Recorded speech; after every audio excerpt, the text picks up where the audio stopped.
Descaso, má sorte, uma sequência de fatalidades. Estas eram consideradas as causas do pior acidente radiativo do Brasil, até agora. Mas 30 anos depois da tragédia com o Césio 137, o Fantástico voltou a Goiânia, visitou o local onde era o ferro velho em que tudo começou, encontrou sobreviventes, ouviu os cientistas e conseguiu um depoimento exclusivo que traz uma reviravolta no caso. O físico Flamarion Goulart está calado há 30 anos.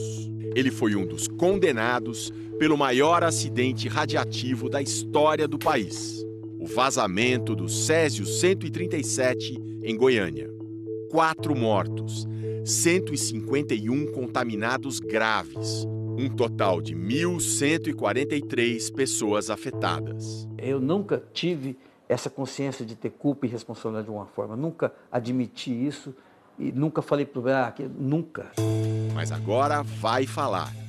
E vai voltar 30 anos no tempo para contar uma versão bem diferente da que o Brasil conhece. Quando eu fiquei sabendo que tinha acontecido, que estava acontecendo aquilo, eu corri aqui para ver se o equipamento estava aqui e vi que não estava.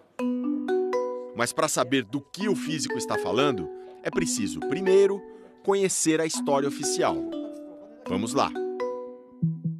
Goiânia, 13 de setembro de 1987. 2 catadores de reciclagem retiram parte de um aparelho de uma clínica abandonada, o Instituto Goiano de Radioterapia.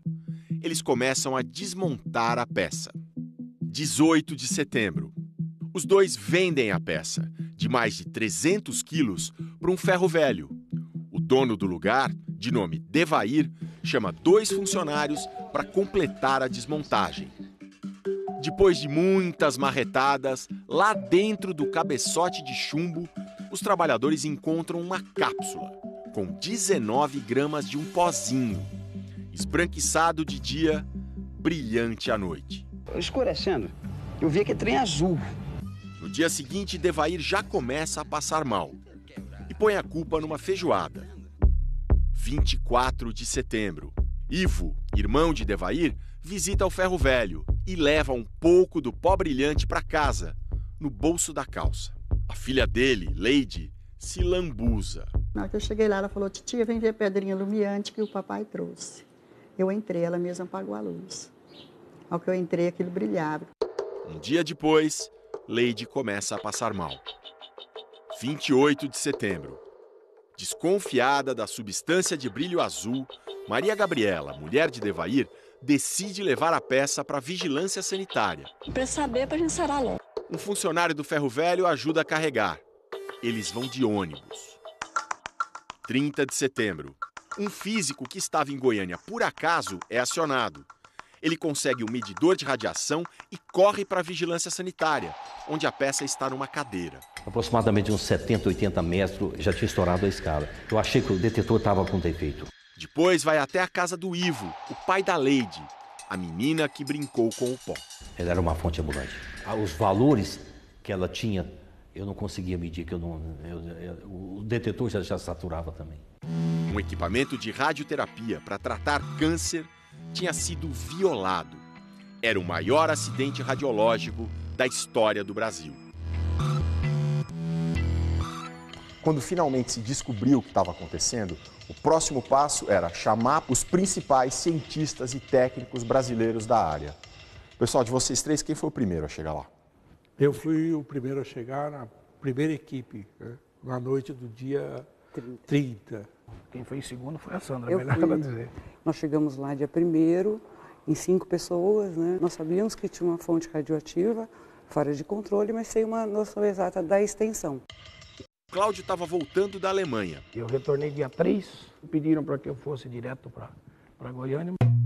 E lá os técnicos descobriram.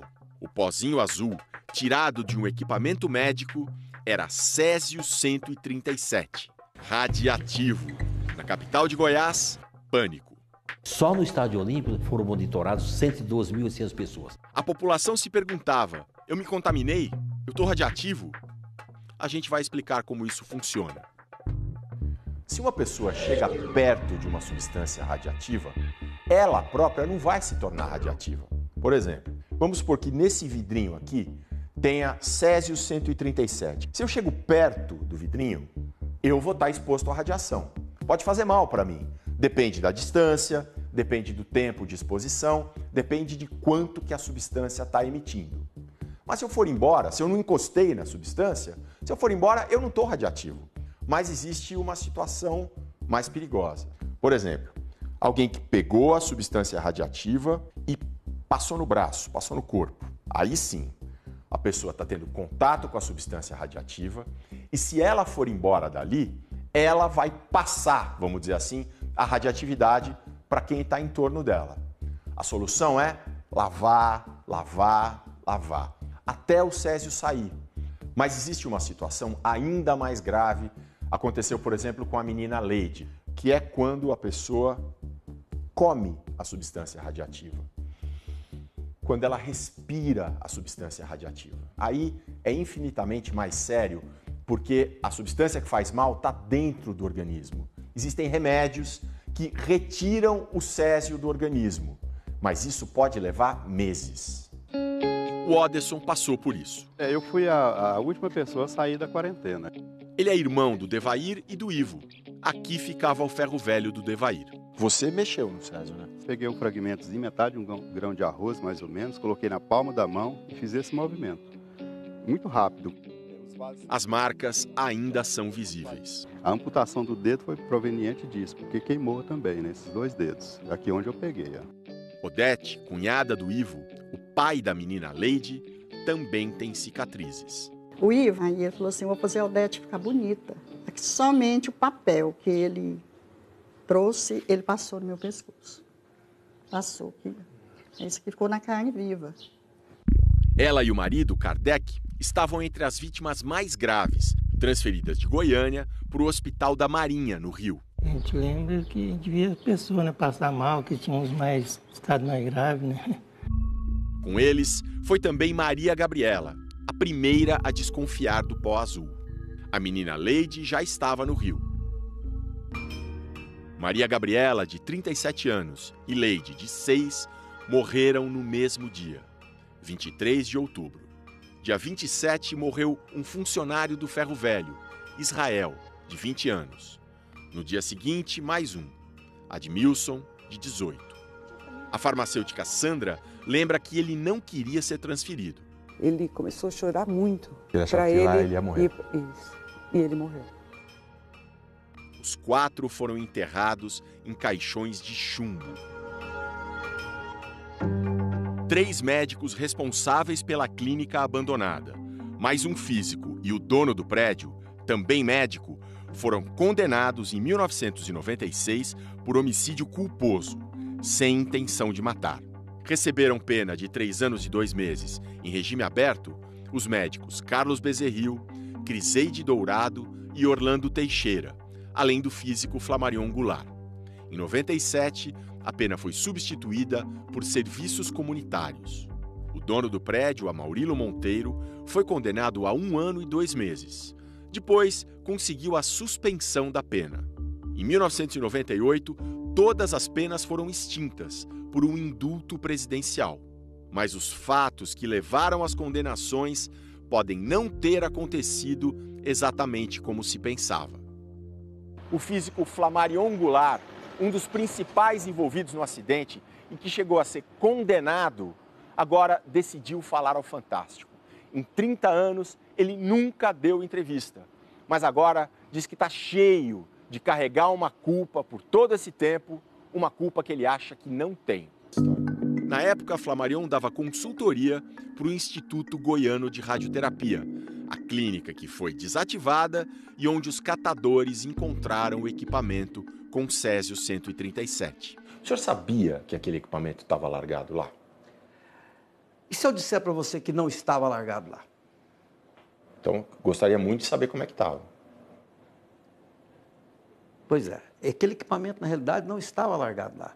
Aquele equipamento, ele, quando foi desmontado a clínica, aquele cabeçote foi lacrado e foi transferido para o Hospital Araújo Jorge, no bunker do acelerador que ia ser montado aqui. Araújo Jorge é um hospital filantrópico de Goiânia, especializado em câncer. Todos os médicos condenados, mais o físico Flammarion, trabalhavam também aqui. 2 dos médicos ainda trabalham, assim como o físico. Só para eu entender, doutor Flammarion, então o que o senhor está me dizendo é, por alguma razão esse equipamento foi trazido para um local protegido aqui do hospital. Exato. E acabou voltando para a clínica. Acabou voltando para a clínica. O senhor não sabe explicar por quê? Não sei. O físico diz que viu a cápsula de césio no Hospital Araújo Jorge. O doutor Bezerril sabia muito bem do risco daquele equipamento. E para o doutor Bezerril, esse equipamento estava aqui. E como é que o pessoal, os catadores, acharam o equipamento? Porque alguém pegou aqui e levou para lá. Quem? O físico não explica. Não sei quem e como levaram, mas que isso aconteceu, aconteceu. Procuramos todos os condenados. Os médicos Carlos Bezerril, Amaurilo Monteiro e Criseide Dourado não quiseram falar. O advogado do médico Orlando Teixeira disse que seu cliente nunca soube dessa história. De forma alguma, em hipótese alguma. O crime prescreveu em 2005. Devair, o dono do ferro velho de onde a contaminação se espalhou, morreu de cirrose em 1994. Ele deixou uma frase assim: eu me apaixonei pelo brilho da morte. Um enfisema pulmonar matou Ivo, o pai da menina Leide, em 2003. Ivo e Devair sobreviveram à contaminação altíssima, mas caíram em depressão. Algo comum, como explica esta psicóloga do Centro de Assistência aos Radioacidentados. Uma particularidade importante de um acidente radiológico, que diferencia de todos os outros acidentes naturais ou tecnológicos, é o fantasma da radioatividade. É conviver com esse fator permanentemente estressor.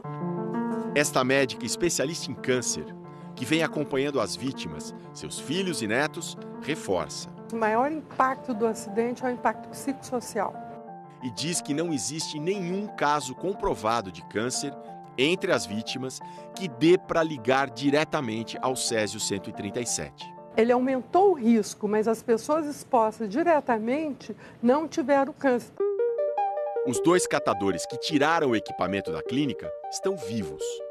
Por ordem da Justiça, Wagner Mota Pereira e Roberto Santos Alves deveriam receber um dinheiro mensal de todas as pessoas condenadas. Mas só os médicos Carlos Bezerril e Criseide Dourado chegaram a pagar. Os outros, incluindo o físico Flammarion, não. Realmente eu não tenho meio de pagar. O catador Wagner não atende jornalistas. Ele ainda corre o risco de amputar um pé queimado pelo césio. Roberto Santos Alves teve um antebraço amputado já na época. Nós localizamos o Roberto, nesse bairro de comércio de peças usadas em Goiânia. Ele não quis dar entrevista. Quer falar comigo não, Roberto? Não me chega estranho, não. O que sobrou do acidente veio para cá. Um depósito de lixo radiativo a meia hora de Goiânia. Tudo guardado em caixas de concreto enterradas nestes morros. Até o que sobrou da cápsula de césio, a fonte de toda a tragédia, está aqui. A gente trouxe um medidor de radiação. Aí está medindo 0,04. Como a distância é importante, a gente vai encostar no chão para ver se muda alguma coisa. Mas não mudou não. 004, 005. 30 anos depois, é praticamente impossível detectar o que restou do césio. Mas ficam as marcas na pele e na memória. E a pergunta: o que de fato aconteceu com a cápsula de césio do dia em que a clínica foi fechada até o dia em que os catadores violaram o equipamento? Se vocês ficassem frente a frente com os médicos, donos da clínica que largaram aquele aparelho lá, o que vocês fariam? Eu acho que eu não diria nada. Quem puniria é a autoridade, né? Ninguém fez nada, a gente não pode fazer nada também. Né? O acidente com césio não pode cair no esquecimento. A sociedade precisa sempre estar lembrando disso, que é para evitar que outros aconteçam.